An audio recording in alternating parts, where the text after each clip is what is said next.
Seorang perempuan desa merantau ke luar negeri demi membantu keluarganya.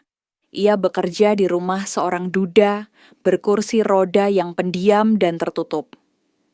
Namun, siapa sangka pertemuan itu mengubah segalanya. Di sebuah desa yang terlindung oleh barisan bukit dan gemerisik sawah, hiduplah seorang perempuan muda bernama Sekar. Rumah mereka sederhana, berdinding kayu dan beratap genteng tua. Ia tinggal bersama kedua orang tuanya dan adik lelakinya, Bima, yang tahun ini akan lulus SMA. Ayahnya seorang petani penggarap, bekerja dari pagi hingga sore di bawah matahari yang kerap tak tahu iba. Ibunya seorang ibu rumah tangga, tangan kasarnya mencerminkan kerja keras seumur hidup. Sedangkan Sekar setiap hari berjalan kaki ke rumah majikannya di ujung desa, bekerja sebagai pembantu. Malam itu angin bertiup lebih pelan dari biasanya. Di ruang depan, ayah dan ibu Sekar memanggilnya. Wajah mereka serius, seperti menyimpan berita yang sudah lama digodok. Ada yang ingin Bapak bicarakan, Sekar, kata ayahnya, menatap lampu teplok, tak langsung menatap anaknya. Sekar duduk bersila, jari-jarinya meremas ujung kain jariknya. Apa, Pak? Pak Warno, pemilik sawah tempat Bapak bekerja, ingin menjodohkan kamu dengan anaknya.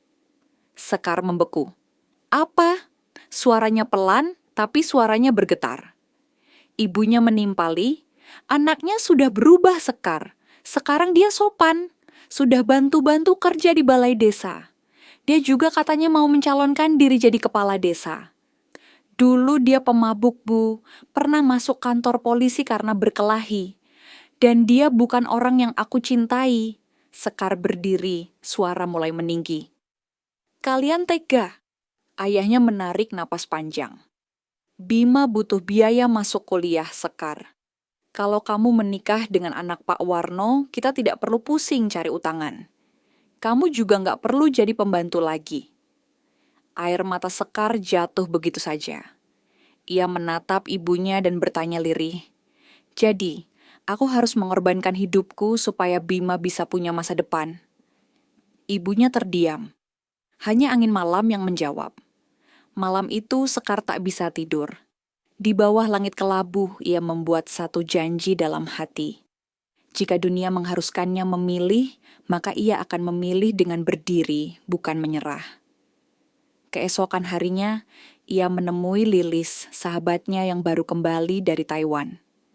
Mereka duduk di bawah pohon jambu, seperti masa kecil dulu. Aku mau kerja ke luar negeri, kata Sekar tanpa basa-basi. Lilis menoleh cepat. Serius? Aku dengar kamu punya kenalan? Lilis mengangguk pelan. Iya, teman majikanku sedang cari pengasuh. Dia duda, duduk di kursi roda. Tapi orangnya baik. Kamu mau? Sekar mengangguk mantap. Berbulan-bulan kemudian, setelah mengurus dokumen, pelatihan dan pamit kepada keluarga dengan sejuta air mata, Sekar akhirnya terbang ke Taiwan. Ia dijemput di bandara oleh pria berkemeja rapi yang duduk di atas kursi roda, dengan ekspresi datar majikannya, Tuan Liang. Di sampingnya berdiri seorang anak kecil bermata bulat, menatap Sekar penuh rasa ingin tahu. Namanya Fei, kata Tuan Liang dengan suara tenang. Dia suka bertanya, kamu akan lelah menjawab. Sekar tersenyum canggung. Saya siap, Tuan. Hari-hari pertama penuh kesalahan. Tapi Tuan Liang tak pernah marah. Ia hanya berkata datar, lain kali lebih teliti. Sekar kadang merasa rumah itu sunyi. Kendala bahasa kadang menjadi tembok yang memisahkan mereka. Tapi Fei tak peduli. Ia sering menarik tangan Sekar, memintanya menggambar. Setiap kali Sekar memeluk Fei, ia teringat Bima. Rindunya menebal tiap malam. Suatu malam setelah menidurkan Fei, Sekar duduk di ranjangnya dan menangis diam-diam. Rindu itu seperti luka yang terus menganga. Tanpa ia tahu, di balik pintu, Tuan Liang mendengarnya Sekar sedang menyapu ruang tengah ketika suara roda kursi majikannya terdengar dari belakang. Tuan Liang berhenti tepat di ambang pintu, mengenakan kemeja putih, bersih, dan celana panjang berpotongan rapi. Wajahnya seperti biasa, datar dan tenang, sulit ditebak. "Sekar," ucapnya pelan. Sekar berbalik cepat, sedikit gugup. "Ya Tuan, bersiaplah, hari ini kamu ikut kami." Sekar mengernyit bingung. "Kemana Tuan?" Tuan Liang menatapnya sejenak sebelum menjawab. "Taman hiburan," jantung Sekar berdegup. "Saya tidak sedang libur hari ini Tuan. Hari ini kamu libur, anggap saja bonus." Sekar masih terpaku. Ia menoleh ke arah Fei yang muncul dari balik pilar. Tersenyum lebar sambil membawa boneka anjingnya. "Ayo Bibi Sekar, kita jalan-jalan." Perjalanan menuju taman dipenuhi suara klakson dan hiruk-pikuk kendaraan. Namun di dalam mobil, suasana sunyi kecuali celoteh kecil Fei. Sesampainya di taman bermain, aroma manis karamel dan popcorn segera menyambut mereka. Musik ceria mengalun dari pengeras suara taman. Sesekali diselingi tawa anak-anak dan jerit kegembiraan dari wahana. Fei langsung menarik tangan Sekar. "Ayo naik kuda putar." Sekar melirik majikannya, ragu. "Pergilah," ucap Tuan Liang. "Aku akan menunggu di dekat kafe." Di atas komedi putar, Sekar tertawa lepas, rambutnya tergerai diterpa angin. Matanya berkilau seperti anak kecil yang baru pertama kali melihat dunia dari ketinggian. Tawa Fei menyatu dengan tawa Sekar. Sementara itu, dari kejauhan, Tuan Liang duduk di kafe semi terbuka. Secangkir kopi panas di tangannya. Matanya tak lepas dari dua sosok yang berputar di antara lampu dan warna-warni wahana. Untuk pertama kalinya setelah sekian lama, Tuan Liang merasa dadanya tidak kosong. Menjelang sore, mereka duduk di bangku panjang dekat air mancur. Fei tertidur di pangkuan Sekar. Bonekanya memeluk erat tubuh mungilnya. "Terima kasih sudah mengajak saya, Tuan," ucap Sekar lembut. "Saya belum pernah ke tempat seperti ini sebelumnya." Tuan Liang tak langsung menjawab. Ia menatap air mancur yang memantulkan cahaya jingga matahari. "Kemarin malam aku mendengar kamu menangis," katanya, pelan namun jujur. Sekar terdiam. Wajahnya tertunduk malu. "Aku tidak tahu bagaimana rasanya menjadi kamu. Tinggal jauh dari rumah, bekerja di negeri asing, menahan rindu demi orang-orang yang kamu cintai." Suara pria itu bergetar samar. "Tapi kamu melaluinya dengan cara yang indah, dengan tawa, dengan kebaikan." Sekar menoleh. Mata mereka bertemu. Sekilas ia melihat luka di balik ketegaran itu. "Aku juga tidak tahu bagaimana rasanya kehilangan istri," jawab Sekar, nyaris seperti bisikan. "Tapi saya bisa membayangkan sepinya, dan saya tahu sepi yang dipendam terlalu lama bisa berubah jadi luka." Mereka terdiam. Fei menggeliat kecil di pangkuan Sekar, lalu tenang kembali. Matahari mulai tenggelam, meninggalkan langit yang memerah lembut. Suatu malam Fei ngambek. Ia berkata, "Aku ingin ayah seperti temanku. Ayah mereka bisa jalan." Sekar menarik Fei ke pelukannya dan mengajaknya masuk ke kamar. "Ayahmu mungkin duduk di kursi roda, tapi dia punya hati yang paling kuat. Itu lebih dari sekadar bisa berjalan," katanya. Fei terdiam. Ia menatap Sekar lalu mengangguk pelan. Setelah membacakan dongeng dan Fei tertidur, Sekar melangkah ke kamarnya. Tapi di depan pintu, Tuan Liang telah menunggu. "Aku dengar semua," katanya perlahan. Lalu untuk pertama kalinya ia bercerita. "1 tahun lalu, aku dan istriku ke Jepang.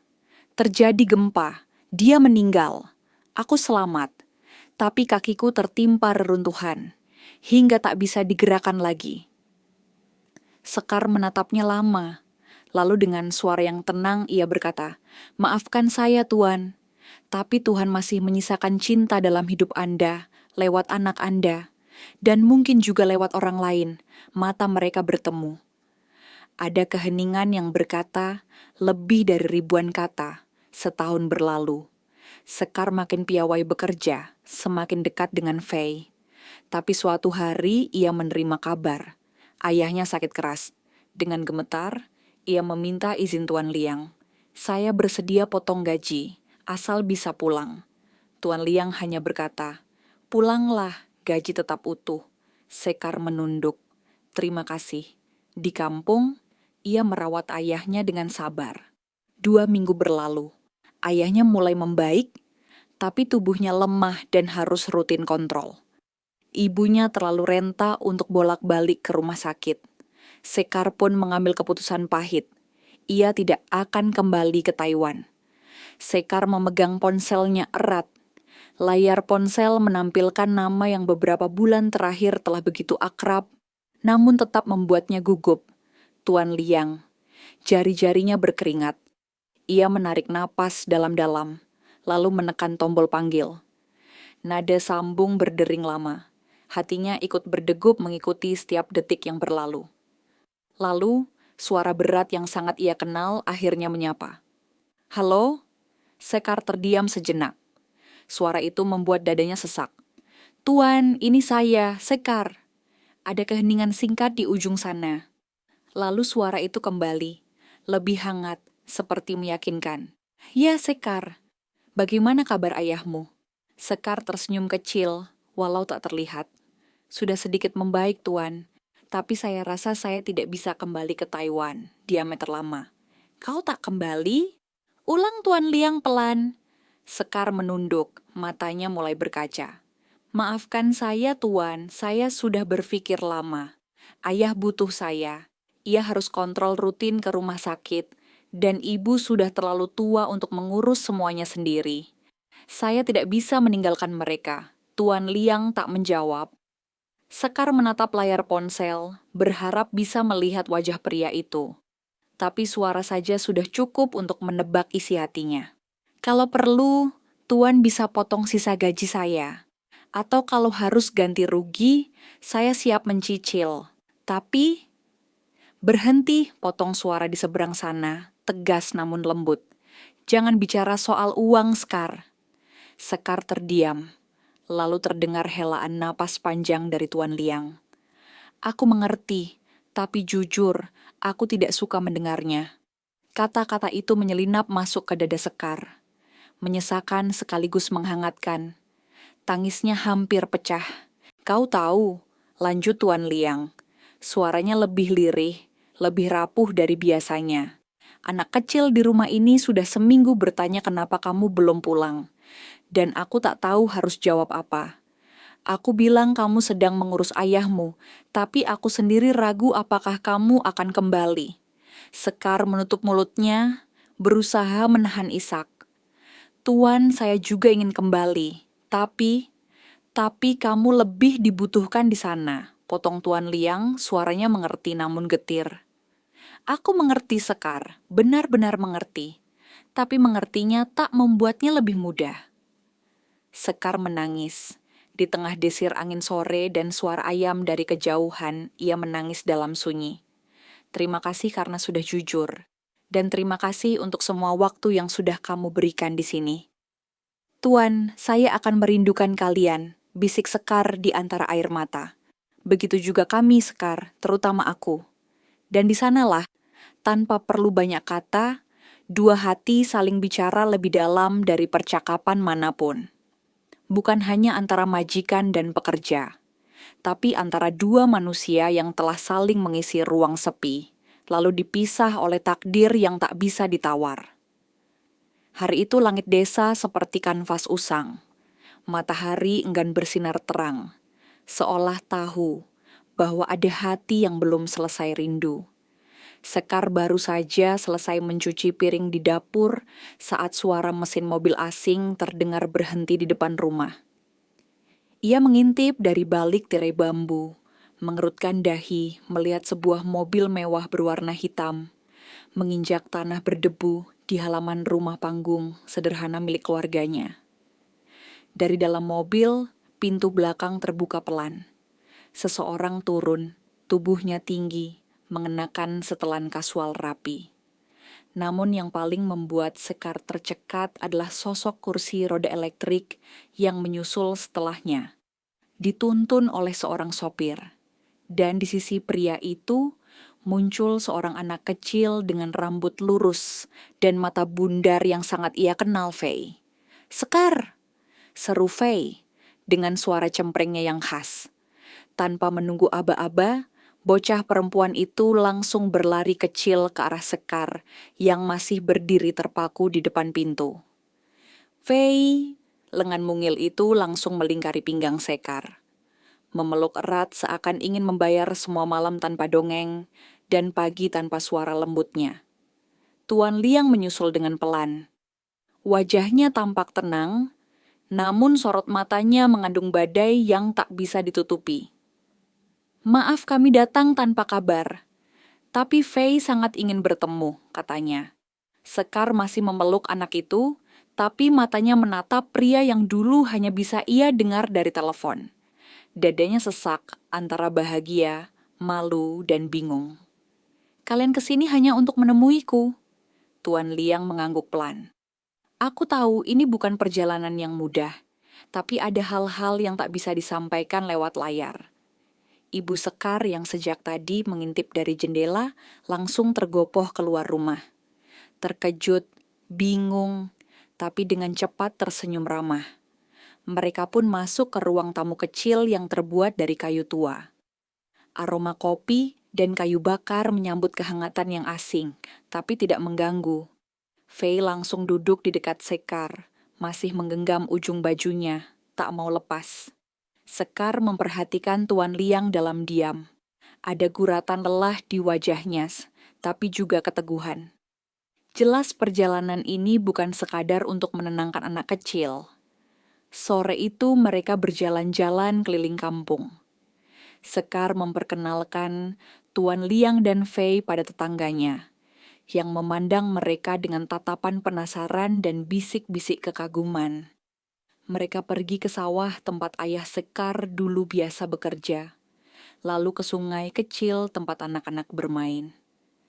Faye tertawa lepas saat ia mencelupkan kakinya ke air. Tuan Liang memperhatikan, sesekali menoleh ke arah Sekar yang tertawa, lepas seperti dulu, seperti sebelum semua beban menahannya di tanah. Matahari perlahan tenggelam, menyisakan langit jingga dan desir angin yang lembut. Malam pun datang. Setelah makan malam sederhana bersama keluarga Sekar, semua orang mulai masuk ke kamar. Hanya Sekar yang masih terjaga, duduk di ruang tengah sambil merapikan cangkir teh. Ponselnya berbunyi. Satu pesan dari Tuan Liang. "Jika kau tidak keberatan, bisakah kita bicara sebentar di luar?" Sekar menatap pesan itu lama. Tangannya sedikit gemetar saat membuka pintu depan. Di sana, di teras kecil beralas tikar pandan, Tuan Liang telah menunggu. Di atas pangkuannya, ada secangkir teh yang tinggal separuh. "Faye sudah tidur," katanya. "Kau masih suka teh jahe?" ujar Sekar pelan. Tuan Liang tersenyum tipis. "Kau masih ingat?" Hening sebentar. Hanya suara jangkrik dan desiran dedaunan menemani. Lalu, dengan napas dalam, Tuan Liang menatap Sekar dan berkata, "Aku datang bukan hanya karena Faye." Sekar menelan ludah. Dadanya seperti dicekik angin malam. "Aku tak ingin hanya mengucapkan terima kasih atau selamat tinggal. Aku ingin sesuatu yang lebih." Ia menunduk sebentar, lalu menatap mata Sekar dalam-dalam. "Setahun bersamamu di rumah kami bukan waktu yang sebentar. Aku tak tahu sejak kapan rasa ini tumbuh. Tapi aku tahu betul rasanya saat kau tak ada. Rumah itu jadi sunyi, bahkan Faye pun merasakannya." Sekar menutup mulutnya dengan tangan, tak percaya pada yang ia dengar. "Sekar," lanjut Tuan Liang, suaranya dalam namun bergetar. "Jika kamu bersedia, maukah kamu menjadi bagian dari hidup kami, tak sebagai pekerja, tapi sebagai istri, sebagai ibu untuk Faye, sebagai penenang bagiku?" Sekar terdiam. Air matanya jatuh begitu saja. Ini terlalu mendadak, terlalu indah, terlalu nyata. Tapi aku perempuan desa, rumahku bahkan tidak layak menerima tamu seperti kalian. Dan aku seorang duda lumpuh yang tak bisa mengejar perempuan yang kucintai selain dengan kursi roda, sela Tuan Liang pelan. Tapi cinta tak memilih tempat untuk singgah, bukan? Sekar tertunduk. Suara jangkrik malam seperti bertepuk tangan pelan untuk keberanian dua hati yang selama ini berjalan saling menghindar. Setelah lama hening, Sekar mengangkat wajahnya. Dan dalam suara gemetar namun jelas ia menjawab, "Kalau ini mimpi, biarkan aku tidak bangun malam ini." Tuan Liang mengulurkan tangan dan Sekar menyambutnya dengan jari yang gemetar. Malam itu, di bawah langit desa yang sunyi, dua tangan bertaut. Tak ada lilin, tak ada bunga, tapi cinta telah sampai di tempat tujuannya.